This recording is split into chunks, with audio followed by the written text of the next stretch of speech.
read 13 books in the month of July, and I'm going to tell you what I read and what I rated them. I read The Bright Years by Sarah Damoff, and I rated this book 4.75 stars. It was really, really close to being a 5-star, but there was just something about it that just didn't qualify. I read Where the Wildflowers Grow by Terah, Shelton, Harris, and I rated this book 4.75 stars, the same reasoning as the other one. I read The Things We Keep by Sally Hepworth. I rated this book 4 stars. This was very different from all of her other books. I did really like it, but it was kind of slow, so that's why I'm rating it 4 stars. I read Maybe in Another Life by Jenkins Reid, and I rated this book 4 stars. I really enjoyed this one, and I feel like it would be a really good movie. I read Dissection of a Murder by Joe Murray. I rated this book 4.5 stars. It was a pretty solid thriller. It was written in crack format, and I had a great time reading it. I read The Housewife by Natalie Barelli. I rated this book 4 stars. I also read this book incredibly fast. It was written in crack format, and I really enjoyed it. I read Push by Sapphire. If you watch the movie Precious, that movie is based off of this book. But the things that are in this book are like a million times worse than whatever was in the movie. I rated this book 4.5 stars, and I love the fact that this book was written in Precious's point of view.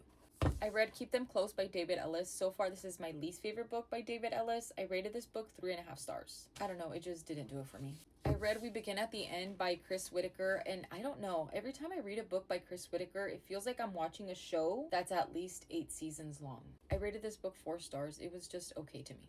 I read An American Marriage by Tayari Jones, and I freaking love this one. Reading this book felt like I was watching a very, very messy and very entertaining movie. I rated this book 4.5 stars.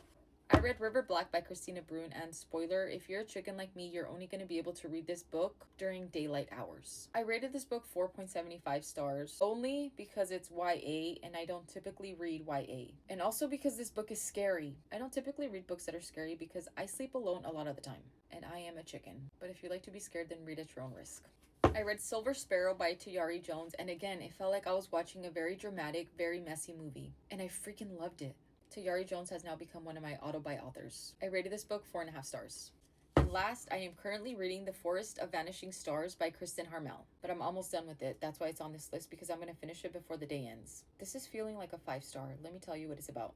So imagine you're a baby living in the beginning of World War II, and your parents are both wealthy Germans. But a Jewish lady steals you from them, takes you to the woods, raises you, and teaches you how to be a survival ninja. And after she dies, you find yourself wandering the woods, helping Jews survive. This book is crazy, but it's so good.